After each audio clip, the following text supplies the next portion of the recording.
He's Steve Alford, the UCLA head coach, won a national championship back in 1987. He's got Florida coming up on Thursday. He joins us now. The hair's been looking good there, Steve. Thanks, Dan. It's getting grayer. You're getting grayer before Coach K is. How did that happen? I have no idea. You know what? The business does it to you. I blame that on Bob Knight. Those gray hairs are eventually going to come out. How much time do you give to what you'll wear during a game? Like Thursday night. Have you already picked out what you're going to wear? Well, yeah, our charter's today, so I had to pack last night. So who helps? So does your wife? Oh, I pretty much do. I pretty much do it. You know, probably there is a tradition that my daughter Kayla picks out ties.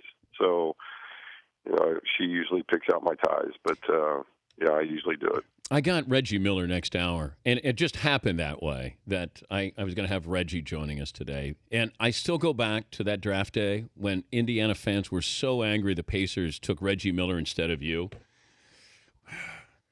Yeah, I think it worked out pretty good for the Pacers. Did you ever apologize to Reg? Like, man, I'm sorry that they hated you. They hated you because they didn't take me?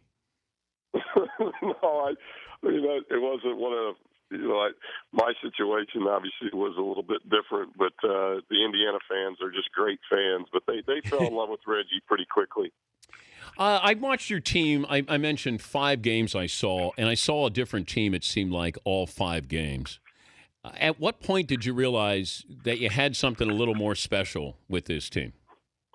Well, we thought at the beginning of the season that we were going to be a team that could really take care of the ball and really score the ball. We had no idea at the level that these guys have played at. You know, we've played a very demanding schedule in a very good league and gone through 36 games, Dan, where we've turned the ball over just 10 times a game. And in our last game, against Stephen F. Austin, who was turning people over at almost 17 a game, we turned it over 3 times.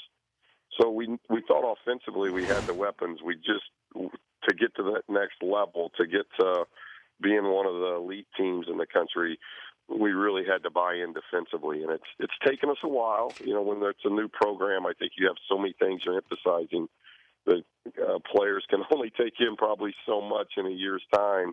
But they've just done a tremendous job of hanging in there. And I think since the loss to Washington State, it really clicked to them that, you know, if we want to hang around and really do something with this season, we're going to have to defend. In the last 5 games, we've been really good defensively. But you guys score. And I remember when you took over and Andy Enfield at USC and everybody thought, oh, Lob City coming to USC. And then you were like, no, we'll run an up-tempo offense here. And what'd you guys average, like 82 points a game? So you guys do push it. I mean, you may play defense, but you push it a little bit.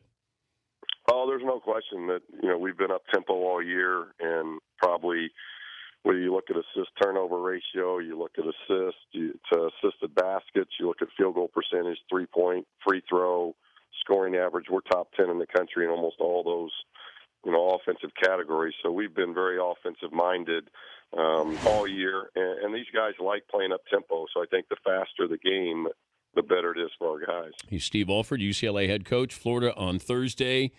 UCLA will win if what?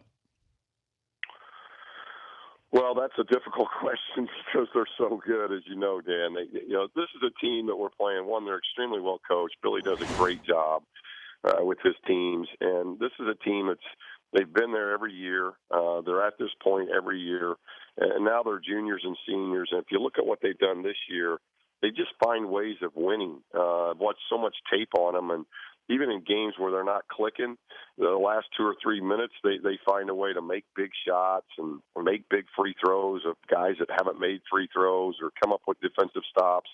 I think big key for us, we've got to continue to be able to get the shots that we've been getting, and then you're going to have to make shots. You get to this point in the season, you got to make shots. So we've got to take care of the ball against their pressure. They're very, very good defensively. They're pretty much like the Arizona team that we have in our league, except they press. So we've got to do a very good job of handling the ball and getting good shots. And then we've got to have some kind of presence at the defensive end where we're not giving up easy shots. I think this time of the year, teams that give or take away the easy baskets have the better chance of winning. Did you coach with a chip on your shoulder, given the reception you got when you went to UCLA? Did that appear? No. No, not at all. You know, I hope it's not really a chip on the shoulder that I hope our team has. I just hope there's an edge.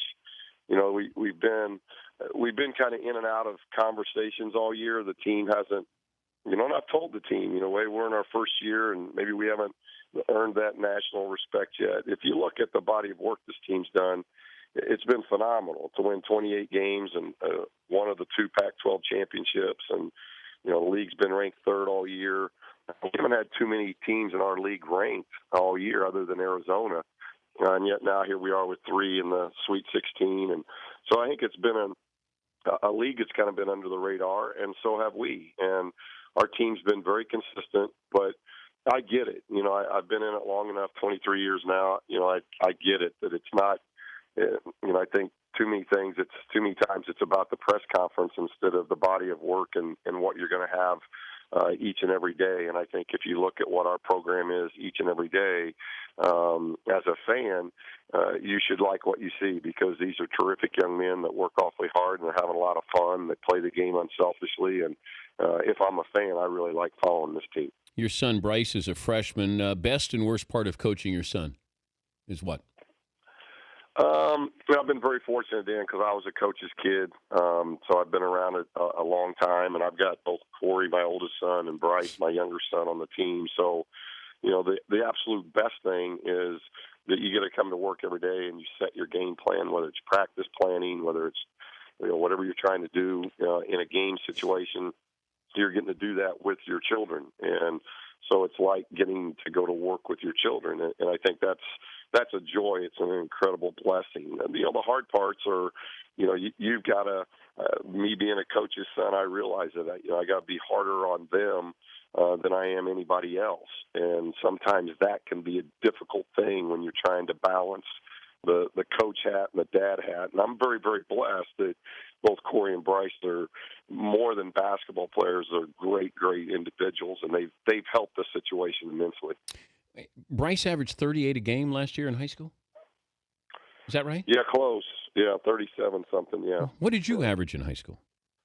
We were right on. If I remember right, we were right on each other. I was 37 something, and he was right at me, maybe a little bit in front of me. So we had very, very similar senior years in high schools. Now, I always, at some point when he, you know, bows his chest out, then I tell him I didn't have the 3-point line. Mine was without the 3-point line. So. What would you have averaged with a 3-point line in high school? 45? Yeah, it's hard to say because, you know, my teammates would tell you I took a lot of shots. So I know that. I know. Yeah. I know some of them had to be from beyond 19.9, so I would think it would have went up a little bit. Best free throw shooter on the team right now is you included. We're talking about players. Coaches aren't in that. No, everybody on the floor. Best free throw shooter right now. You have to have a free throw to win a game. Oh, well, that's different. If it's just in a gym practicing, you know, I'm almost 50 now, so I can't. The nerves are probably a little bit different now. But if we're just in an open gym, I'd still challenge any of them that are out there. But I need a free. You know, that's a great question because I think we have 5 guys that are over 85% in the last 2 minutes a game in shooting free throws. I know Bryce is, Jordan Adams is, Kyle Anderson, Zach Levine. The Ware twins have been great foul shooters, so Norman Powell is up there. So we've been a very good free throw shooting team. So we're pretty confident putting any of those guys in the line late game. But you would shoot the free throw, wouldn't you?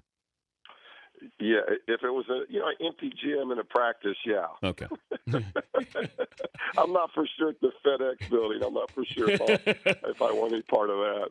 Well, good luck. I mentioned to Billy Donovan, you know, if you guys played one-on-one for the right to move on, and he said he goes he's too old. He said Alford would take me. Oh, I don't know about that. Billy and I have been coaches too long now, but I got great respect for Billy. He does a tremendous job. He's a great person. Well, have fun on Thursday, and good to visit with you again, Steve. I appreciate it, Dan. Thanks for having me on. Steve Alford.